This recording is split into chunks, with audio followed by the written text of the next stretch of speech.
Okay. Hang on.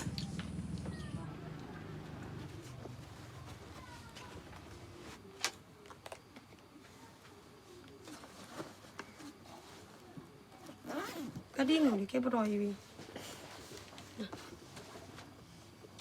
Gol kus kok ya kok ya.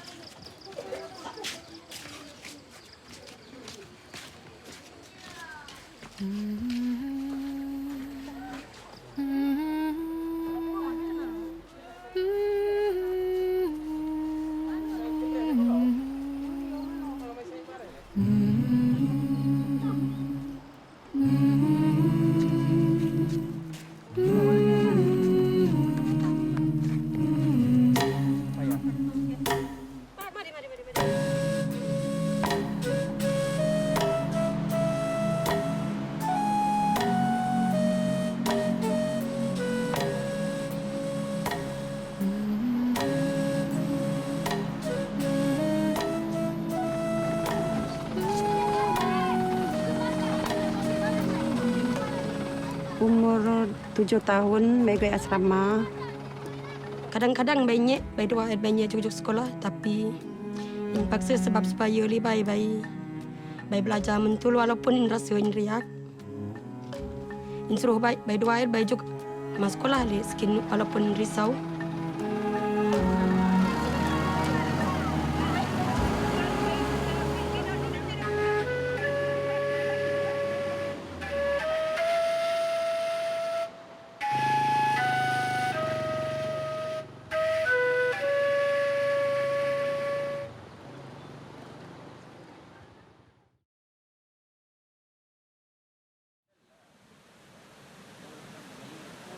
Cik adalah seorang hik ke Malaysia. Kebanyakan seorang hik ada jika ikut pendalaman dan kebanyakan sekolahnya daripada kampung. Kena menek nai, nai hot kena nai berpendidikan. Jadi nai berkorban, nai ngeng kena nai juga nak asrama walaupun nyak Julina sendiri.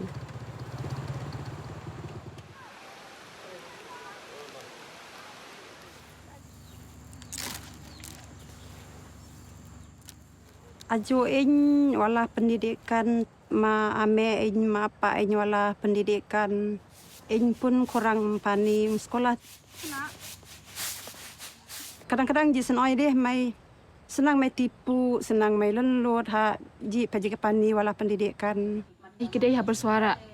Hik rasa hik mampu untuk hik sesuatu. Sebab hik akan hipot mai luar untuk naik sesuatu untuk hik. Daripada hik sendiri hik sesuatu untuk kampung le. Oleh kerana proses pembinaan komuniti, maka joy perubahan telah berlaku. Seorang hik aji sendiri boleh naik seringi ma keperluan ke kampung. Jadi, oleh kerana Aji memerip individu bersama dengan MRT dan juga ketua kampung kumpul bersama nak bincang tentang penubuhan sekolah komuniti supaya habis sangat ada ke pendidikan rohani dan juga pendidikan kebendaan. Kemudian, mau nak kampung Aji sekolah komuniti. Nyonya adalah pendek. Nyonya adalah pendek. Tangan.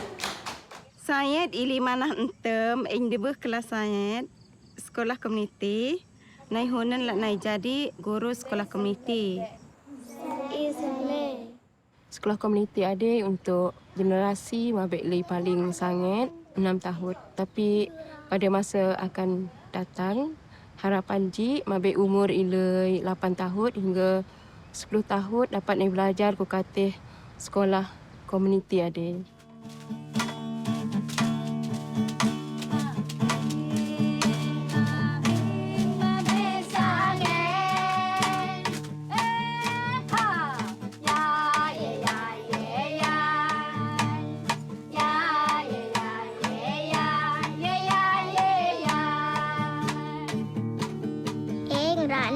Jadi doktor.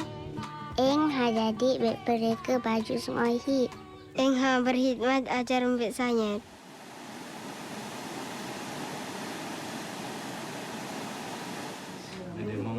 Sekali lagi. Nombor 10 Memerip Sains Sunohi sekarang terlibat dalam program Persediaan Tindakan Sosial.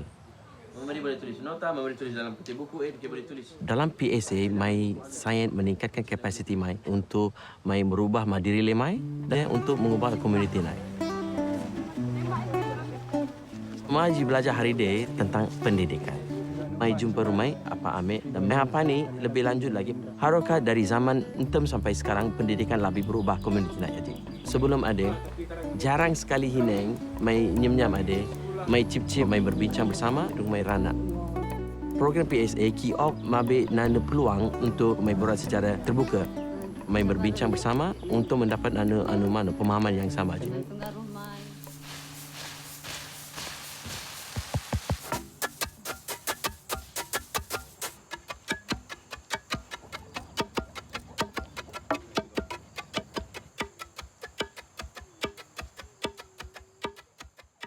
Mentem, kedua Haji kurang lagi bersuara. Suara ambil kerat lagi lah, dia kuat. Dan ambil kedua adik naik ku belakang. Lepas ini juga naik ni kedai dah horok ni haui. Pilihan ku kata kehidupan nak. Tapi konon sebab ni proses institut kedor ku baharisan hadapan. Mentem naik hine tapi hunan naik berani naik cuba.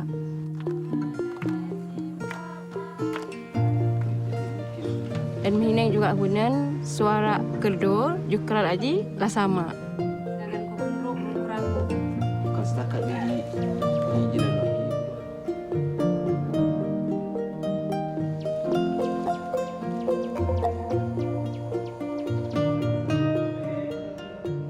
Juga naik bantu ketua kampung Haji untuk mengurus hal-hal kampung.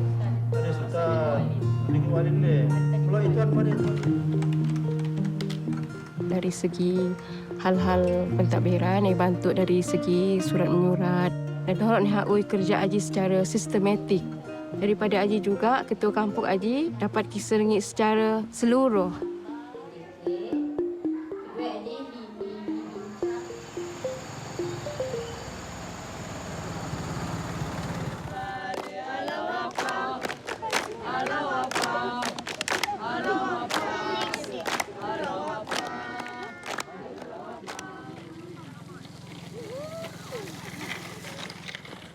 Sejak tahun 1950-an, orang Malaysia mula mempelajari ajaran-ajaran Baha'u'llah dan pada hari ini ada lebih kurang beribu-ribu orang di Malaysia yang sedang cuba menterjemahkan visi Baha'u'llah tentang transformasi sosial dan rohani kepada realiti.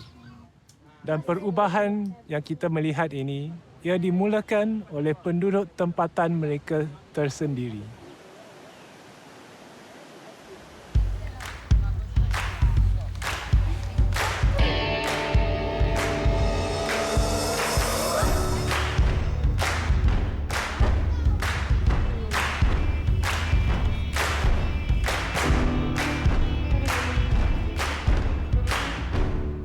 When we wanted to bring a change in our own neighborhood, we felt that it has to start with us. So a group of us, we came together and we started to reflect on why we are not serving in our own neighborhoods. Why do we serve in other neighborhoods but not in our own neighborhoods? We felt like our neighbors were too busy and they would not be interested in coming together. But we have never even spoken to our neighbors, so how would we know if it was true or not? So we decided to go outside and just talk to our neighbors. At the first day we went out, we did not meet any neighbors and the streets were empty. And so we said it's okay, we can try again tomorrow. But when we went on the next day, again we did not meet anyone. And this happened for 10 days. It was a little discouraging and some of us thought that maybe we should give up. But then we said no, we should not lose hope and we should keep going out. And finally, we met a few neighbors and started having conversations with them. 有一天，有2位陌生人来到我家，跟我分享关于灵性教育。他们就讲要邀请我家的小孩参加儿童班和青少年班。我就想到我的女儿时常放学回到家就爬到楼上，然后看电话，很少出来跟别人互动啊。我知道这个是一个很不好的现象，我就想到灵性教育的确可以帮助到他。我放学一回到家，就直接进我的房间里面，然后很少跟我的父母沟通，尤其是我的妈妈。我基本上呢是属于那种零沟通、零交流，然后就是很少会表达我自己的内心的一个人。我第一次去我邻居家参加青少年小组的时候，我是非常抗拒的。我在那里，我对全部人都不认识，然后我也很抗拒，因为我的妈妈，所以她就叫我去参加这个小组。在这边，我交流了很多那些新的邻居啦，也表达了很多我自己的想法。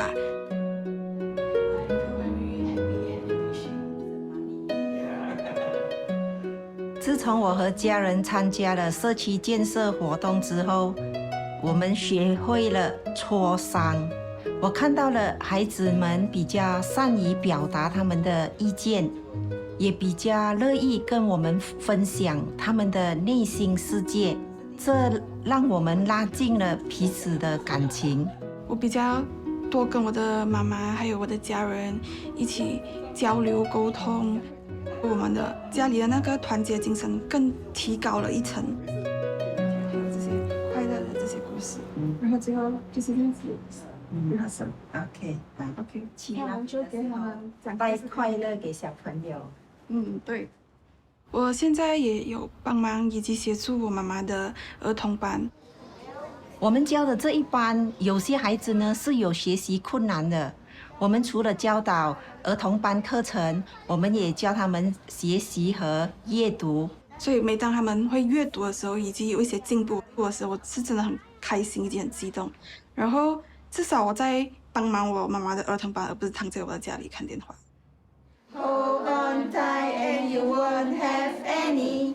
Let it, spend it, give it away, and it comes right back to you. 通过这个社区建设活动，我们一家人都有一个共同的目标，一起学习，一起成长，一起建设更美好的社区。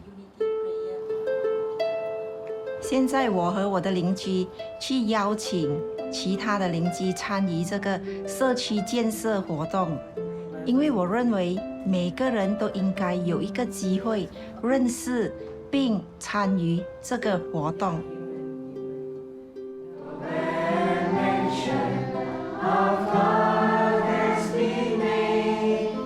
通过这个邻里区的祈福会呢，我就认识更多的我的邻居。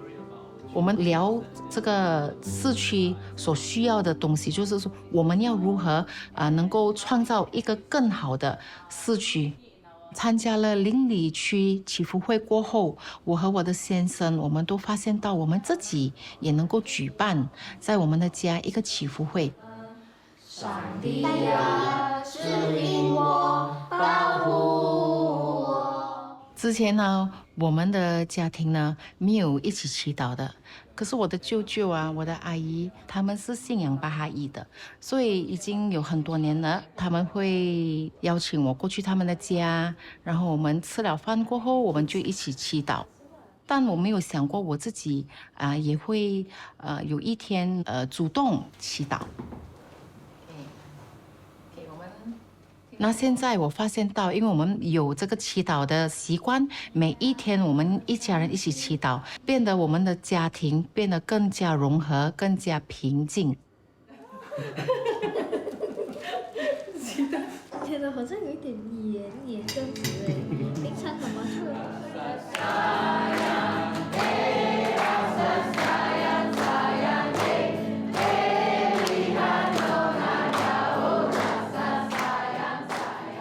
？It's been 3 years now, and there are 135 families engaged in the community building process. How we organize ourselves is by having groups of families.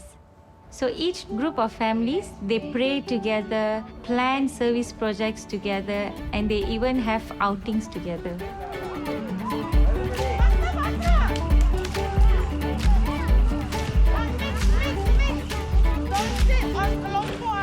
Today we are together to have a picnic, to enjoy each other's company and sing some songs and just enjoy the morning.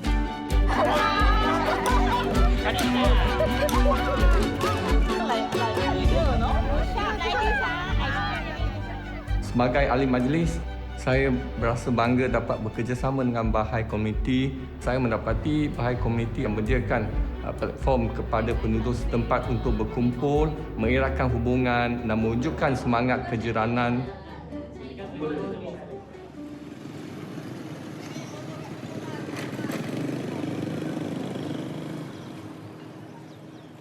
In this neighborhood, we started with a few junior youth group insurance classes. Only when we started, we realized that these junior youths and children didn't know how to read and write. They can't even recognize alphabets. So to help them, now we have started literacy classes. Okay, what is this? Hey. Hey. Hey. Hey. Okay, what is this? Yes. Yes. Yes. Yes. Okay, what is this? Eyebrow. Eyebrow. Eyebrow. What is this? Finger. Fingers.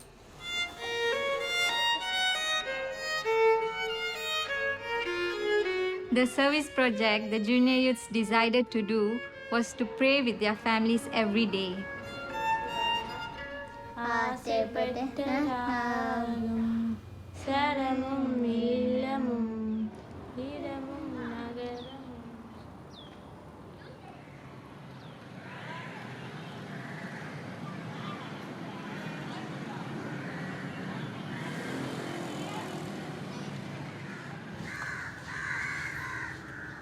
I grew up from this neighborhood where it is characterized as an overcrowded place with many people living nearby each other. One good thing is that everyone knows everyone and they're very helpful. But the challenge in this neighborhood is that most of the women here are illiterate. 12 வயசுக்கு மேலே என் தம்பிங்களை பார்க்குற பொறுப்பு என்கிட்ட வந்ததுனால கல்வி துருசாக நான் தொடர முடியாமல் போயிடுச்சு. நான் படிக்க தெரியாது, வேலை வாய்ப்பு ரொம்ப குறைவாக இருந்துச்சு. நான் ரொம்ப தாழ்வு மனப்பான்மைக்கு இறங்கிட்டேன். ரொம்ப எதுக்கு எடுத்தாலும் நான் மின் வர்றதில்லை. அப்படியே என் லைஃப்பை நான் ஓடிட்டேன்.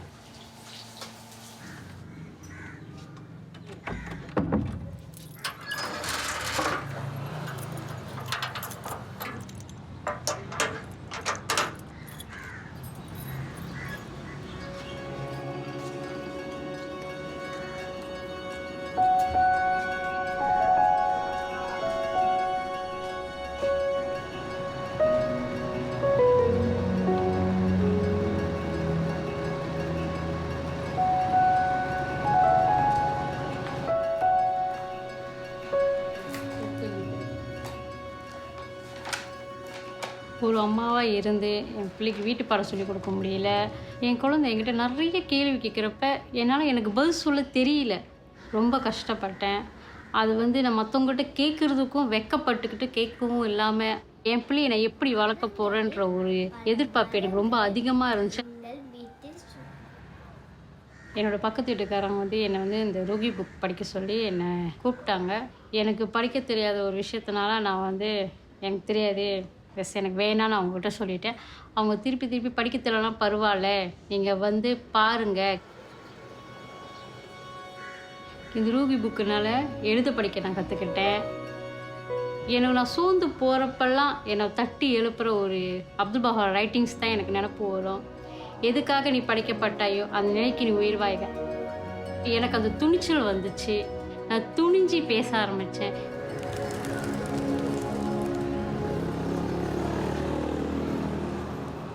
என் பிள்ளைக்காக தான் இந்த புக்கை நான் படித்தேன். அப்புறம் என் சுற்றி இருக்கிற குழந்தைகளையும் நான் பார்த்தேன். அப்புறம் ஏன் நான் என் பிள்ளைக்கு மட்டும் சொல்லிக் கொடுங்க, இங்கே உள்ள குழந்தைகளுக்கும் நான் சொல்லிக் கொடுக்க சொல்லி இந்த குழந்தைகளுக்கும் நான் சொல்லிக் கொடுக்கறதுக்கு ஒரு சில்ட்ரன் கிளாஸ் டீச்சராக ஆனேன்.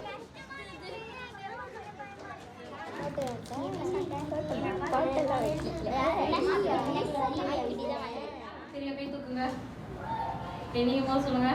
Justice. Okay, justice. Unity. Unity. நான் ஒரு ATCN மெம்பராகவும் இருக்கேன். அண்டை வீட்டாட்ட போயிட்டு நாங்கள் கலந்துரையாடி அவங்க கூட ஒரு கூட்டு பிரார்த்தனை வச்சு அவங்களுக்கு கூட ஒரு சந்தோஷமான ஒரு சூழ்நிலையை நான் வந்து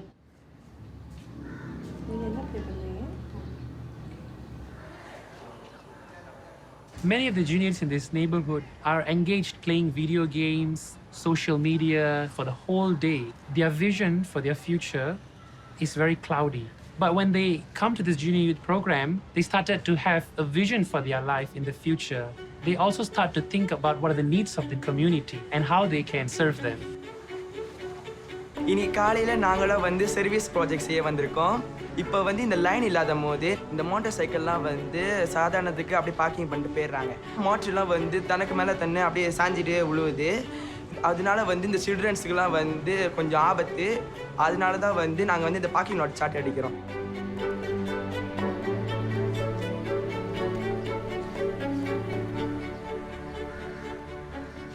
Many of the junior youths here, they neglect their studies. So since I have a junior youth group, I'm helping them to focus on their academic studies because we would like to raise junior youths who are both academically and spiritually progressed.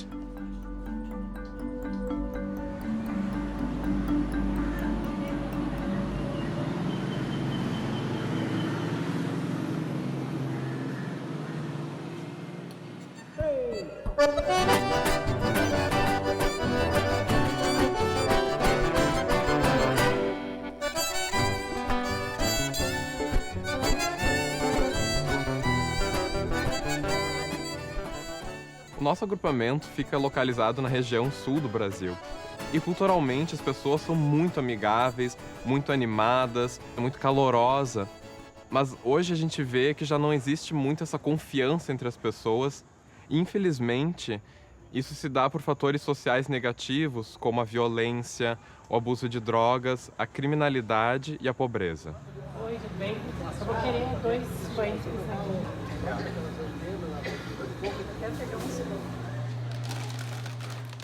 Antes o pessoal se assustava à noite, agora é dia e noite.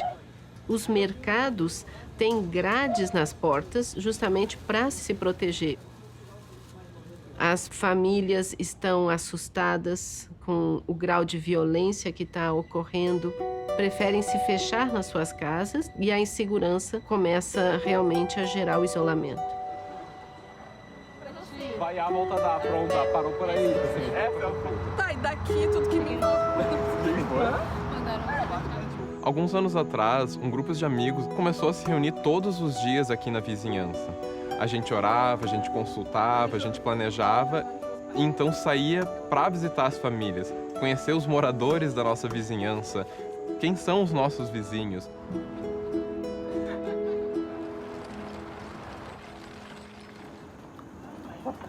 A vida que eu levo aqui, ela às vezes ela é difícil, às vezes ela é fácil, né? Depende muito do dia, né? Eu cuido das minhas crianças sozinho, né? Há 9 anos.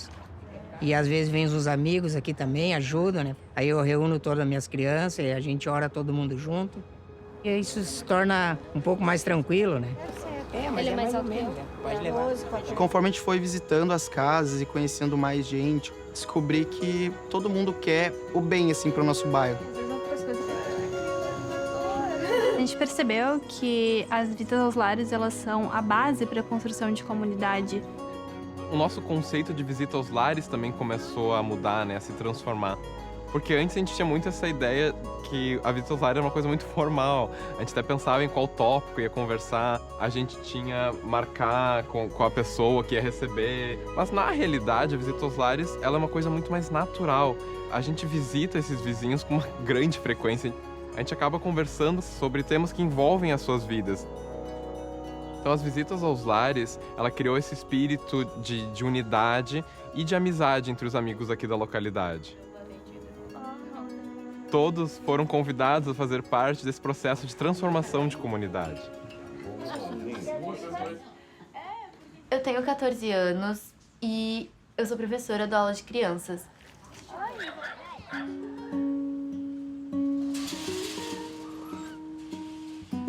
Quando eu era mais nova, eu também participei de aula de crianças e tudo que eu aprendi, eu quero passar para as crianças que eu dou aula hoje em dia. Vem parar que eu vou explicar o jogo para vocês.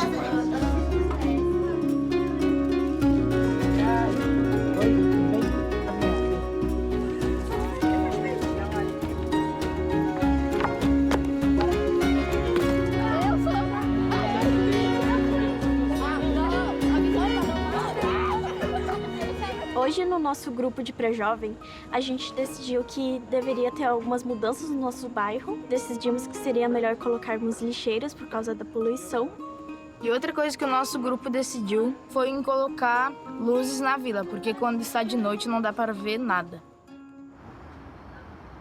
Eu adoro que ele faça parte do projeto, porque ele mudou bastante.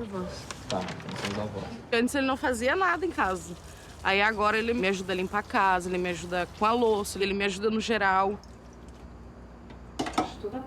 Ele aprendeu a orar, ele trouxe oração para dentro da casa da gente. Na família, é muito bom fazer oração.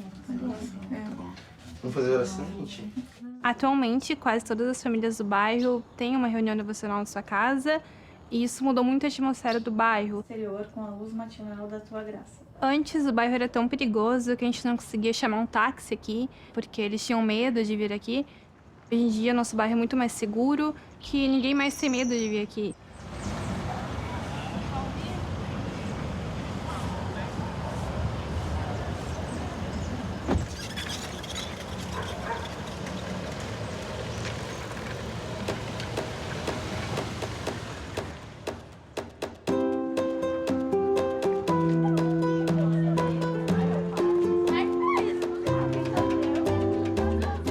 Hoje a gente vê as crianças brincando na rua, porque as famílias confiam mais uma na outra, tem menos violência e drogas, e todos se sentem mais tranquilos e seguros.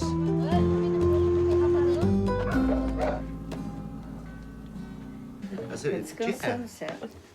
É que tem a Júlia, ela disse que estava tudo certo e tudo mudou. E ela queria passar maquiagem. Eu faço parte de um grupo de família aqui na minha rua. A gente pensa junto em alguma coisa boa que a gente pode fazer para a nossa comunidade. Poucos dias teve um ciclone e rapidamente esse grupo de família e amigos que se juntaram para ajudar as pessoas que estavam precisando de agasalho e alimento. Sim, a gente vai conversando.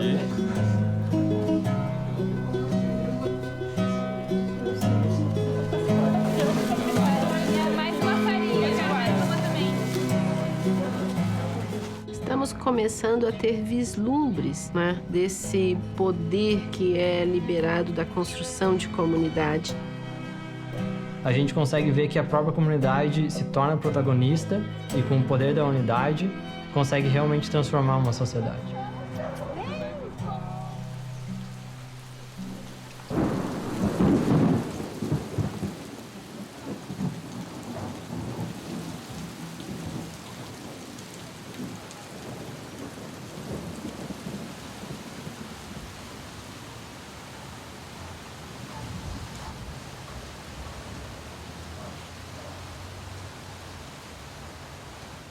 Muitos dos pré-jovens começam a trabalhar com uma idade muito nova. A principal atividade que eles exercem, então, é coletando e separando materiais recicláveis, do quais eles vendem para poder ajudar a família a comprar alimentos e materiais de necessidade básica.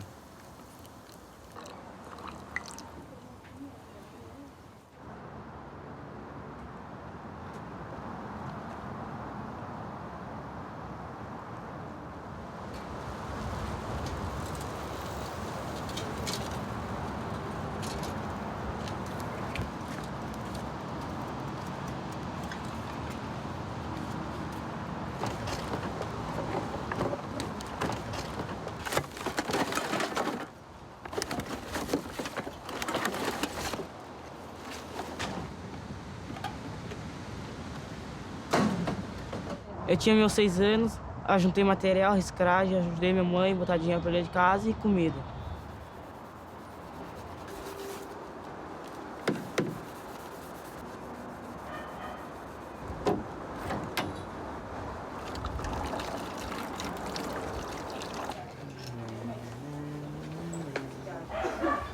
Um dos desafios que nós temos aqui, então, é que muitos jovens começam a sair cedo da escola. Os meninos, porque eles têm que ajudar as famílias financeiramente, então eles acabam saindo da escola para trabalhar. Ou porque se envolvem com drogas. As meninas, porque engravidam muito cedo. Tenho 4 filhos, tive a minha primeira gestação com 14 anos e tive que abandonar a escola. Mas hoje a minha meta é que eles concluam o colégio, porque é muito importante, né?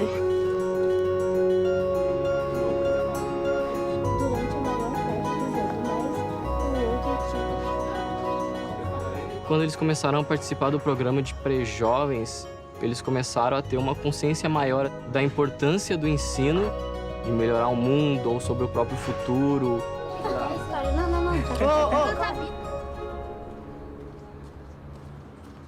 Eu tenho 14 anos, eu vou para a escola e eu gosto muito porque aprende. Eu participava do grupo de pré-jovens e agora estou no livro 1 e eu gosto muito. É o pão do espírito, é o imã dos corações dos homens. Eu trabalho para ajudar e sustentar minha família. Eu trabalho coletando e separando materiais. A maioria desses pré-jovens, então, agora faz parte do programa de pré-jovens. A gente observa que, mesmo eles continuando trabalhando com reciclagem, eles não estão mais largando a escola e a gente consegue até observar que tem uma melhora nas notas deles.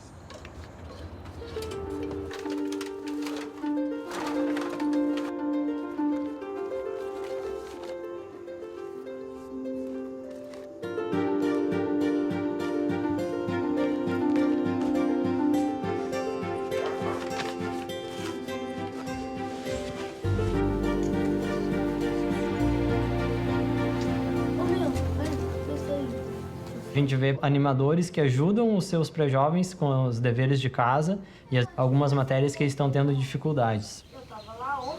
Por causa da pandemia, eu rodei de ano. Quando eu rodei, fiquei muito triste. Comecei a ficar com depressão. Hoje, com essa classe, eu me sinto melhor, fico feliz. Tô aprendendo as matérias que eu não consegui aprender. E tu vai colocar os números, ok? Isso. Uma das fortalezas da nossa comunidade é que as instituições elas encorajam muito as iniciativas individuais. Por exemplo, a gente tinha uma vizinha que ela tinha recém terminado o livro 1 e ela estava muito empolgada, então ela apagou todo o livro e levou na casa da vizinha para elas poderem estudar juntas. E apesar de não ser uma tutora, todos ficaram muito felizes e as instituições então começaram a pensar em como a gente pode estar apoiando mais ela e acompanhando para que ela possa seguir tutoriando o livro. Aqui, ó. Eu estava navegando online, aí vi algumas postagens bem legais de uma colega minha que realizava várias atividades no bairro onde ela mora. Achei aquilo super interessante e resolvi perguntar para ela de que forma que ela realizava e decidi que eu poderia também fazer essas atividades aqui no bairro onde eu moro. Ela me apresentou uma outra amiga e através dessa amiga comecei a realizar os estudos do instituto. E a partir disso comecei a fazer as aulas de crianças e as aulas dos pré-jovens. Ao final de cada livro, nós pensamos num ato de serviço. Cada um dava a sua ideia do que a gente podia fazer para a melhora do local onde a gente mora. Foi levantado, uma ideia através de uma das alunas, fazer esse ato de serviço voltado para pobreza menstrual. Elas mesmas notaram, dentro do grupo, de dificuldade de algumas alunas até de ir para a escola devido a não ter um absorvente para usar e ter dificuldade de adquirir esse absorvente. O grupo passou daí a criar conscientização dos familiares, todos os moradores da importância de participarem desse projeto.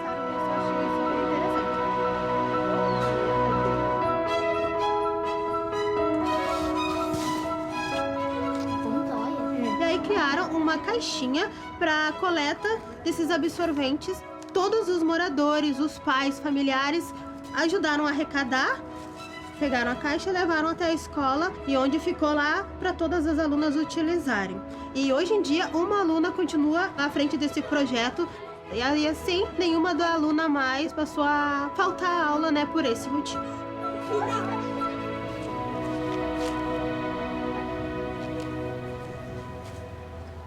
Cresci num lugar onde tinha muita violência, num lugar que não trazia conforto para ninguém.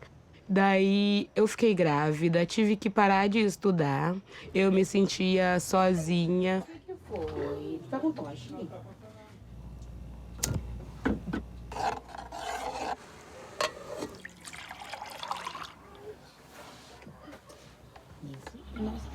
autor, né? E quando eu conheci a fé Bahá'í, eu encontrei que realmente ali estava o propósito que eu tanto procurava e que eu não sabia mais aonde encontrar.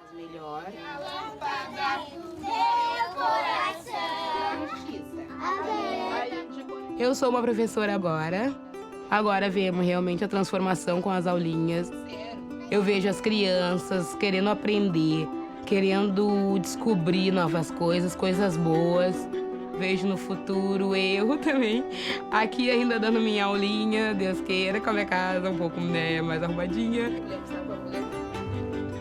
Eu vou na casa das mães, eu visito elas mais seguida. Nós todos viramos amigas. Que a tal aulinha tá ajudando bastante. E quando as minhas filhas crescer, que ajude tudo também, né? Fazer a escolinha e as outras crianças também do bairro.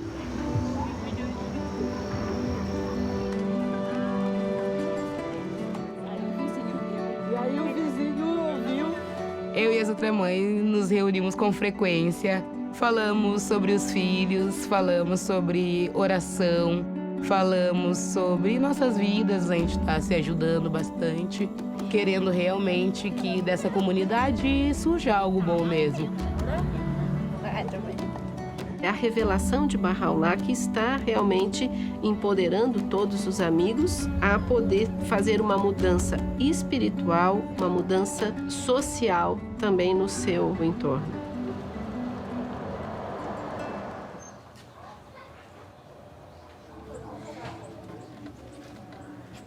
Minha vida foi, desde assim de novo, foi só no crime. Eu fui envolvido com drogas, estive num mundo de violência e eu fiquei preso durante 10 anos da minha vida. Perdi meu filho, perdi minha esposa, perdi meu irmão no mundo das drogas. Cada vez mais as coisas ficavam difíceis. A fé Bahá'í me ajuda a tirar desse buraco. As orações me ajudaram muito a suportar essas dores, né? Graças a Abdul Bahá, hoje sou uma pessoa melhor. Eu comecei a entender o próximo, a valorizar a família, amigos e ao próximo. É tudo que consiste a vida em si, né? Vamos plantar a sementinha do amor. Plantar, cultivar é possível.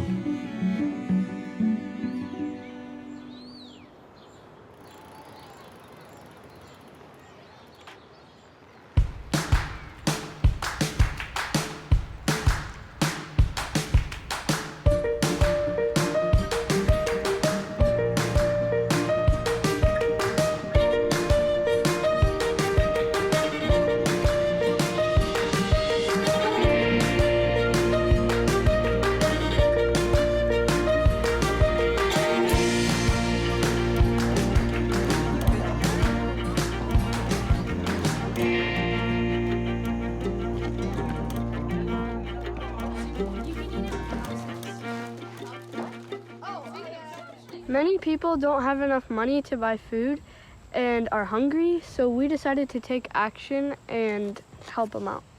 We visited over 40 families and shared a service project to them, which led to them donating food. And now we're going to take that food that we collected and donate it to a food bank. I'm the president of this neighborhood association. Our neighborhood has actually become much more unified in the last couple of years, and I think that is due in large part to junior youth groups that have been meeting here.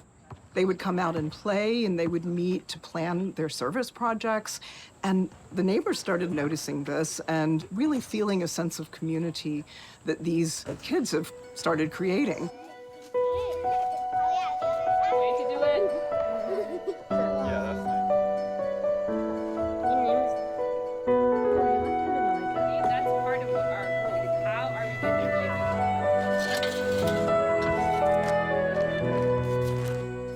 Today we're building a community garden as a service project for our junior youth group, and we're doing this to help connect the different members of our community together because we have like a gap between generations, between young children and older people, so we think it's a good way to unite and connect the neighbors. I'm in my last year of high school, and I've been coordinating a junior youth group for about a year now. I remember being a junior youth in my group, and I remember I was kind of loud and annoying, and it probably looked like I didn't get anything out of it, but the conversations were really impactful for me, and that's why I became an animator. What are some of the attitudes? I just completed a year of service within my neighborhood. It was really nice to be able to contribute to the neighborhood that I was living in. I've been so blessed in these last couple of years to have not only a nucleus of friends that I'm serving alongside and that are supporting me, but also I've had the support of the families in the neighborhood that I feel like I can consult with and really come to unified decisions about what we should do next and how we should approach things. I used to create this false dichotomy in my mind in regards to what counted as service. I was like, okay, only my junior youth group or only my children's class is service. But if I'm really thinking about service, not as an event that I'm going to or an activity that I'm completing, but more as an undercurrent that's informing all of the different activities that I'm engaging in. That really allows for much more space for service just in my life generally. One question we are asking ourselves is, what does a coherent life of service look like? And what we're realizing is that it looks different at every stage of life. When my wife and I were younger, we were serving in the neighborhood all the time. Home visits every night, multiple devotionals, study circles, junior youth groups, everything. We joked that we were like midfielders on a soccer team. We were up, back, left, right, everywhere. But then we got older, we had kids, we moved into a different neighborhood, we started full-time work, and we began to realize that we just couldn't serve that way anymore. At first we thought we were failing, that we were doing something wrong. But then we realized, actually, we're not even playing soccer. What we're doing now is we're running a marathon, and it's a totally different thing.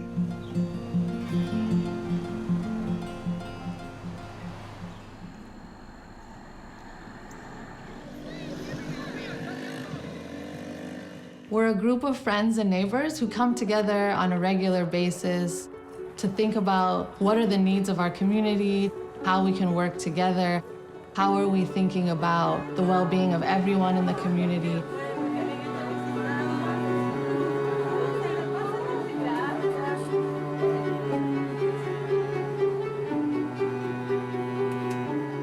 I'm the president of this neighborhood. We have a lot of youth out here that has a lot of talent, but some of the challenges we face is gun violence in our neighborhood. So with these youth groups, it teaches the children how to help other children become better people. And if we continue to have these programs, I really feel that we can make a difference in our community. As we started more and more junior youth groups in the neighborhood, we started to notice a trend. So whenever it came time for the junior youth to read during group, they would refuse. They would throw their books, they would try to get the other junior youth not to read.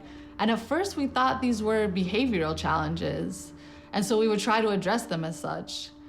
But as time went on, it became clear that it wasn't a behavioral problem. It was that the junior youth couldn't read the text.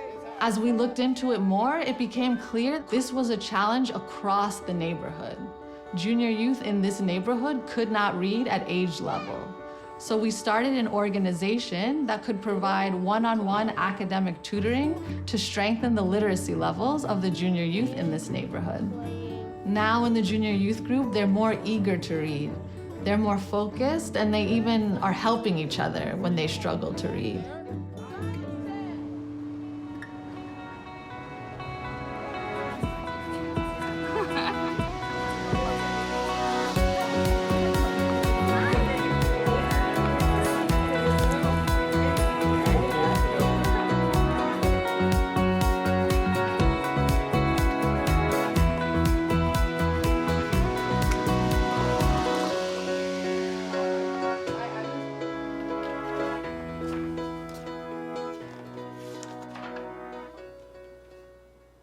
My roommate and I are both students, and we've been exploring ways to build community in our neighborhood. Come after middle school, they either hang out and do good things. We've opened up our home to have study circles and devotionals in our apartment.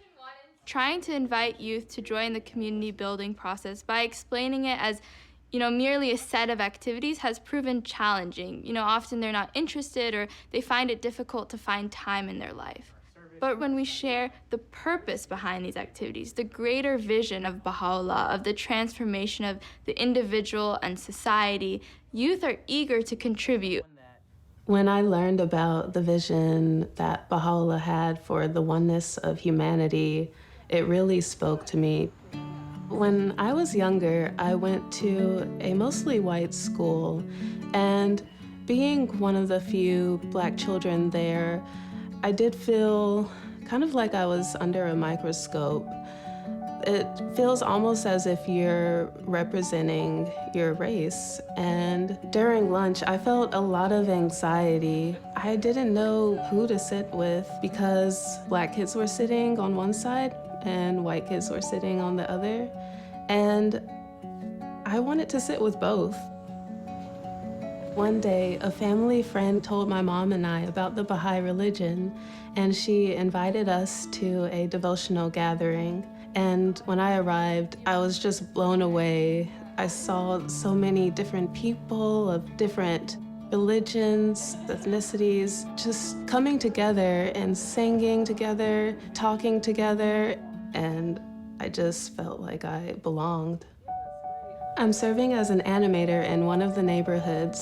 I really love talking with young people about these spiritual concepts and how they can bring that into their own lives.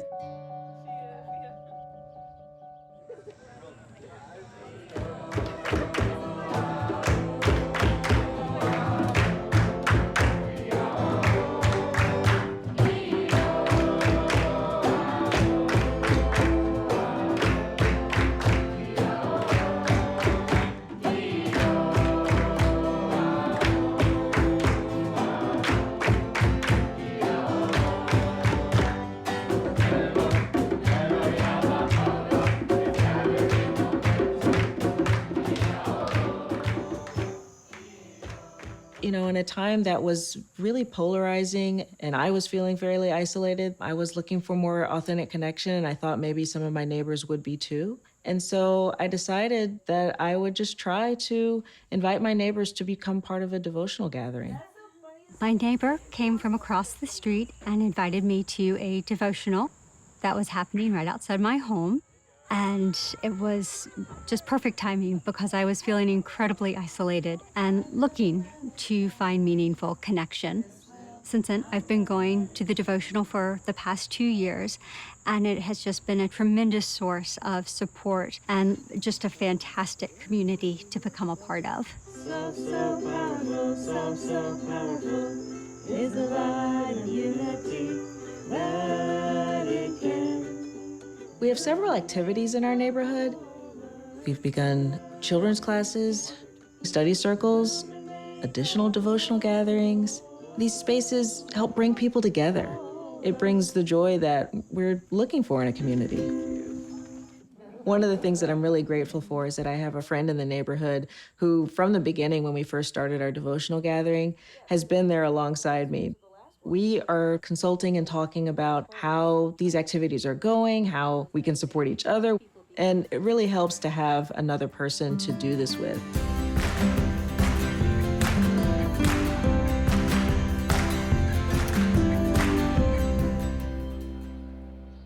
One day, a neighbor from down the street asked me if I would be interested in participating in a study circle. And my first reaction was, I don't have time for this because I'm super busy. And I even said that to her.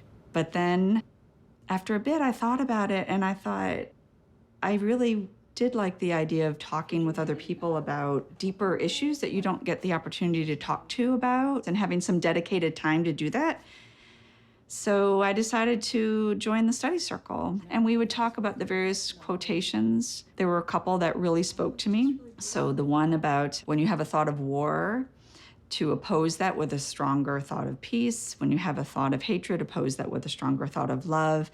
And I use that almost daily because there are things that I come up into my mind and I'm irritated by something, and then I have to stop myself and replace that with a stronger thought of love. And I remember one part of the things that we had talked about is, okay, we're in a neighborhood. What do we think that our neighborhood needs? And the first thing that came to my mind was more connection.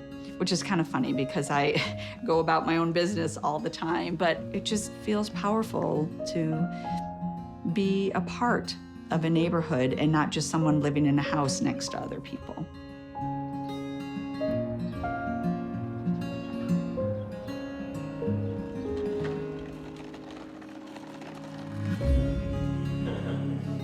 We are a group of families that come together on a regular basis to plan, reflect, and support each other in our community building activities. One of the spaces that we've created is called Meaningful Conversations. We invite others through both social media and through personal friendships. This is a space in which we read quotations around a given topic. We use these quotations to inspire an uplifting conversation. This is really helping all of us to keep these spiritual ideas in the forefront of our mind and carry them into our actions throughout the week.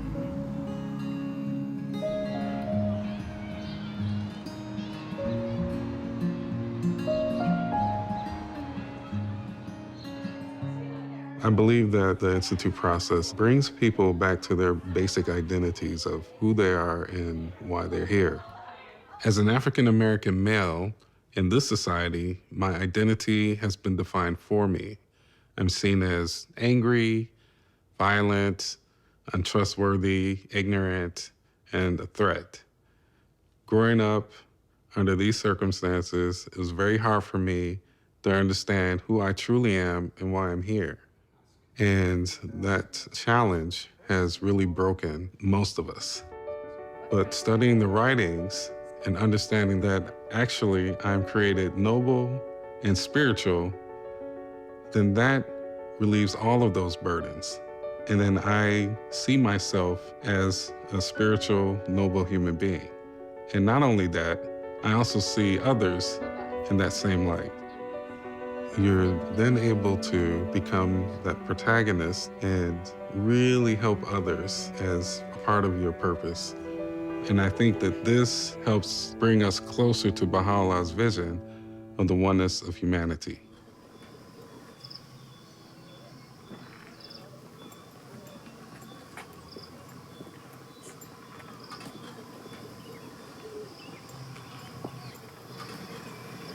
Okay, bye. Bye.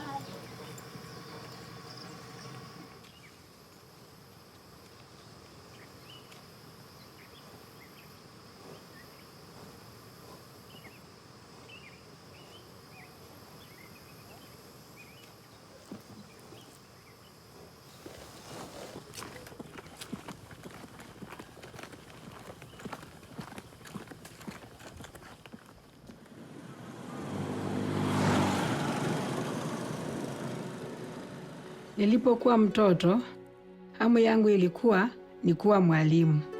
Lakini kijijini kwetu, wasichana walikuwa hawapelekwi shuleni kwa sababu watu hawakuwa na umuhimu wa sisi kuelimishwa. Lakini baba aliniweka shuleni, nilifurahi sana. Lakini nilipokuwa kijana, baba aliamua ya kuwa nina elimu ya kutosha kwa ajili mimi ni msichana. Hivyo akanitoa shuleni. Nilihuzunika sana kwa sababu nililazimika kuacha hamu yangu ya kuwa mwalimu. Nilipokuwa na umri wa miaka 17, niliolewa na nikahamia kijiji kipya. Katika kijiji hiki, nilikutana na jamii ya Baha'i na nikajiunga na mchakato wa taasisi. Hii iliamsha ndani mwangu tena hamu yangu ya kuwa mwalimu. Mara tu baada ya kuwa mwalimu wa madarasa ya watoto na baadaye muishaji wa vikundi vya vijana chupukizi, nilifurahi sana. Lakini nilitambua kwamba watoto wengi katika kijiji hiki walikuwa hawaendi shuleni. Shule ya pekee ilikuwa mbali sana na wangelazimika kutembea kwa miguu saa 4 ili kufika huko. Kwa hivyo, pamoja na jamii ya Wabaha'i, tulianza kuwa na mazungumzo na familia kijijini. Na wote tuliamua kujenga shule ya jamii na nikawa mwalimu wa shule ya jamii. Nilifurahi sana. lakini shule ya jamii ni ya watoto wa miaka 5 na 6 pekee, na hatukuwa na rasilimali ya kuwa na madarasa ya juu. Hivyo, baada ya kutafakari na jamii, nilianzisha mazungumzo na utawala wa serikali. Niliwashawishi kujenga shule ya msingi kijijini kwetu na wakafanya hivyo. Na leo hii watoto huenda shuleni na hutembea kwa urahisi. Wengine wamemaliza university kwenye hiki kijiji.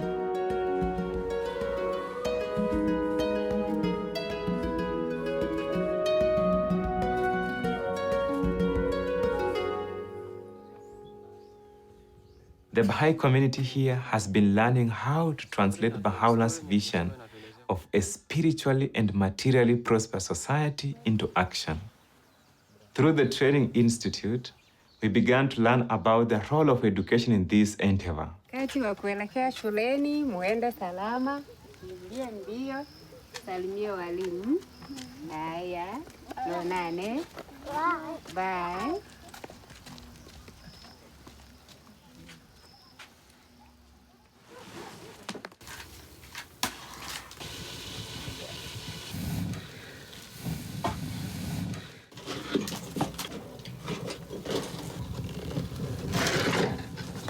Mimi nilimaliza tu shule ya msingi. Tukaamini kwamba hakuna yoyote atakayeweza kumaliza shule ya upili. Mimi nina watoto 7 na mimi ni mzazi mmoja tu ninayewashughulikia. Ninatamani wapate elimu. Lakini nilikuwa na waziwazi ya kwamba hili halingeliwezekana. Miaka 10 iliyopita, watoto wangu walijiunga na madarasa na vikundi ya vijana chipukizi, na hili likanipa tumaini. Na kwa sasa watoto wangu wa kwanza 3 wako katika shule ya upili. Pia ni walimu wa madarasa ya watoto na uishaji wa vikundi ya vijana chipukizi. Moyo wangu una furaha kubwa. Wow, good. Can you clap for him?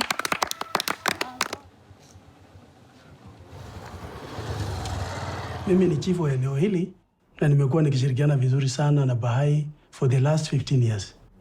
Hapo nyuma watoto wengi wangeweza kwenda shule, na vijana wetu pia walijiingiza kwa mambo ya madawa za kulevya, na vile tulikuwa na shida ya watoto wetu wasichana kupata mimba. Kwa hivyo maisha ikawa magumu sana. Tulianza kushauriana na Baha'i community kuhusu watatusaidia namna gani mambo haya, kwa sababu hawa wako na uzoefu mkubwa sana wa kuembawa vijana wetu.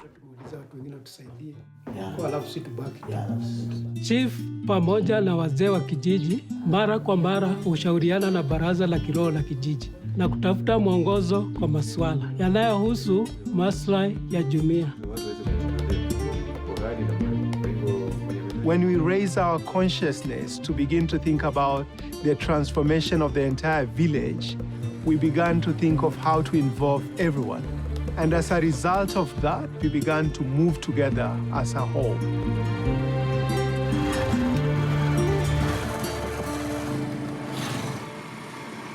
Katika maisha ya ujana wangu, nililelewa kwenye eneo la soko itwayo Kona Mbaya. Nikiwa na umri wa miaka 16, tayari nilikuwa kiongozi wa genge la vijana 20, ambalo madhumuni yake ilikuwa ni kushusha vurugu, hofu miongoni mwa wakazi. Hata polisi walituogopa. Siku moja niliweza kusikia kuhusu imani ya Kibahai. Moyo wangu ulihamasika sana, na muda si mrefu nikajiunga na taasisi ya Ruhi, kitabu cha kwanza.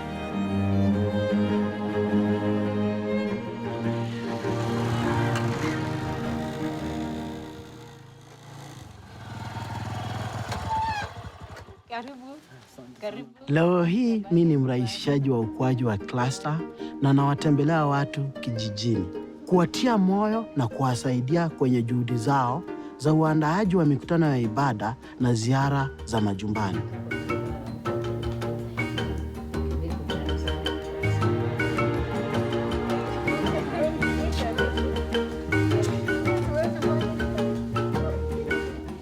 Naalika majirani na marafiki nyumbani kwangu kwa mkutano wa maombi. Inatuunganisha na tumekuwa tukifanya hivi kwa miaka 3 sasa.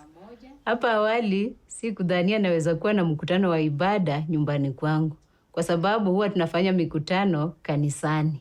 Lakini sasa nilitambua kuwa naweza enda kanisani na pia kufanya mikutano ya ibada nyumbani kwangu.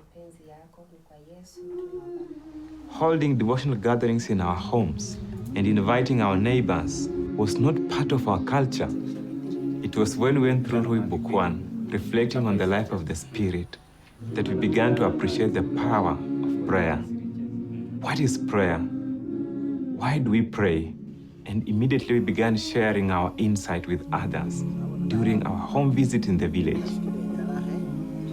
Today, the habit of praying together in our homes has become part of our lives.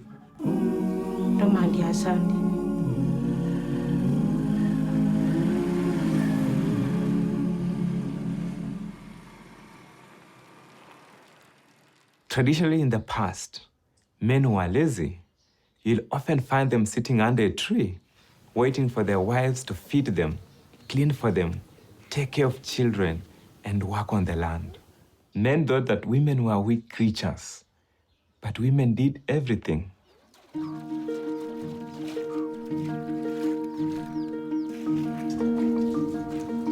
If someone saw me washing my wife's clothes, it would be the talk of the village. People would point fingers at me, saying, I'm not a man, that my wife controls me.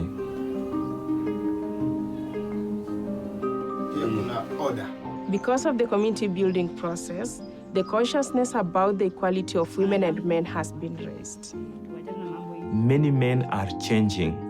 They are taking an active role in household duties and are more involved in parenting and supporting their wives. Women are not only participating in the activities, they are at the forefront coordinating and leading. On our local speech assembly, the majority are women. At the level of the family, the wife and husband consult and make decisions together. These changes have helped our community to advance.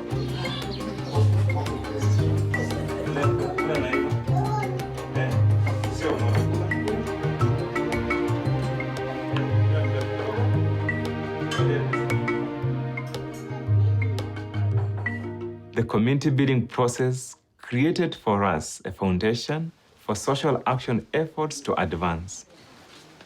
Baada ya kupitia kwa kitabu cha Pepo Nyanana za Udhibitisho na Vijana Chipukizi, tulivutiwa na washiriki kama Rose na Msonda walipoenda kutoa huduma katika kituo cha afya. Sisi pia hutembelea vituo vya afya kadhaa mara kwa mara kwa ajili ya kutoa huduma. Mimi ni mkurugenzi wa hiki kituo cha afya. Mimi huwa na furaha wakati vijana wanakuja kutusaidia katika vitengo mbalimbali vya usafi kwa hiyo hospitali.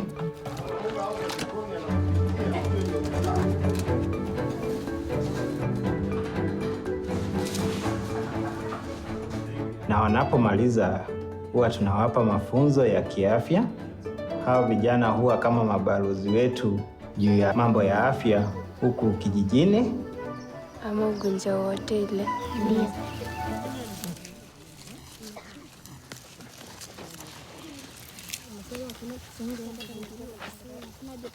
Mradi wa vijana chipukizi tumekuwa nao kwa muda wa miaka 2.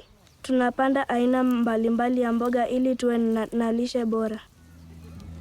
Pia tunauza mboga kwa ajili ya kununua kalamu na kitabu kwa ajili ya shule. Na pia tunanunua mbegu na kupanda mboga zaidi.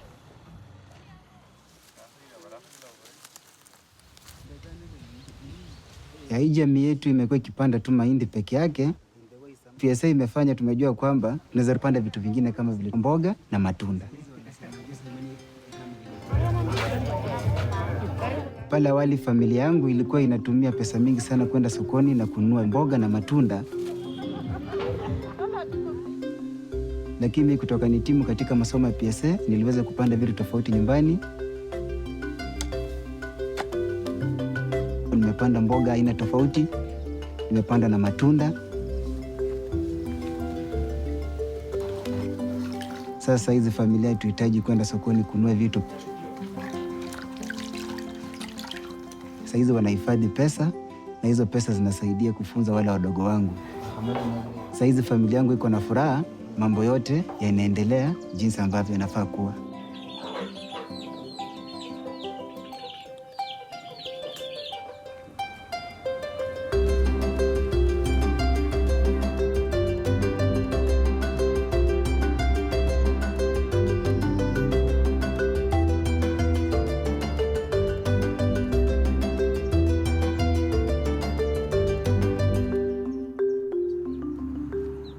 Mimi mwenyewe sikushiriki sana kwa masomo ya PSA program.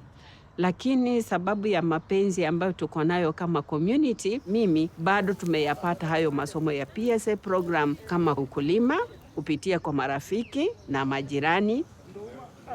Hapo nyuma na kila mtu anajishughulisha na kazi yake peke yake. PSA program ilitusaidia kuanza kufanya kazi pamoja. Kabla kila mmoja wetu alikuwa anafanya kazi kivyake, na pia uzalishaji wa vyakula ulikuwa pia katika kiwango cha chini. Kwa sasa tuko wakulima 200 ambao tunasaidiana kwa mashamba zetu, tukijadiliana na tukishiriki ujuzi wetu, na mazao imeongezeka.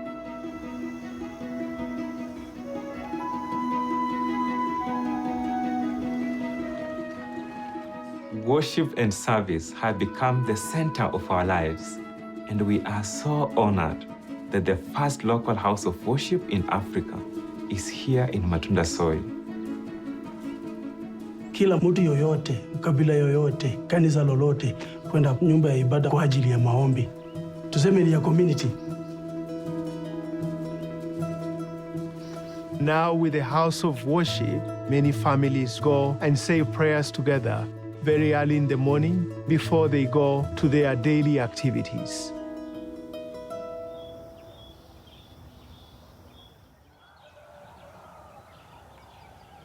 Bismillahirrahmanirrahim.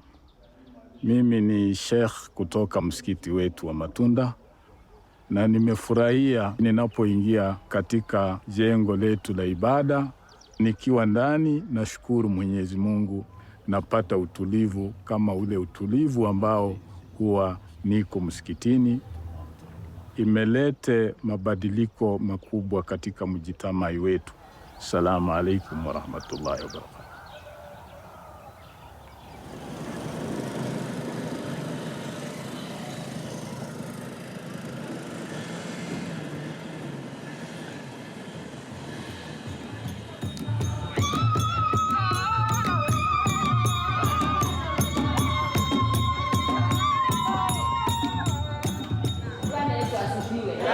Katika kanisa langu, mimi ni katibu wa wanawake na waongoza na kuwashauri.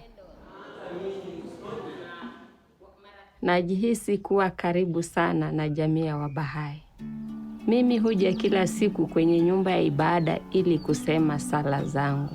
Ni sehemu tulivu inayoleta utulivu moyoni mwangu. Naposikia sala kutoka kwenye dini mbalimbali, nafurahi sana, maana neno la Mungu linatuunganisha pamoja. Katika nyumba yangu, mimi huandaa mikutano na majirani zangu katika eneo langu.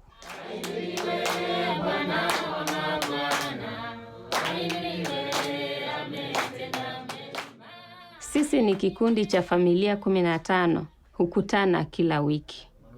Sisi ni majirani kutoka dini na dhehebu mbalimbali. Tunasali na kushauriana kuhusu mambo ya jamii. Kwa mfano, tunazungumzia tunawezaje kumsaidia kila mtoto kupokea elimu ya kiroho na ya kimwili. Tunafurahia mikutano hii kwa sababu tunajifunza mengi kutoka kwa kila mmoja na kusaidiana. Today, We no longer see each other as members of different religions, tribes, class, or gender.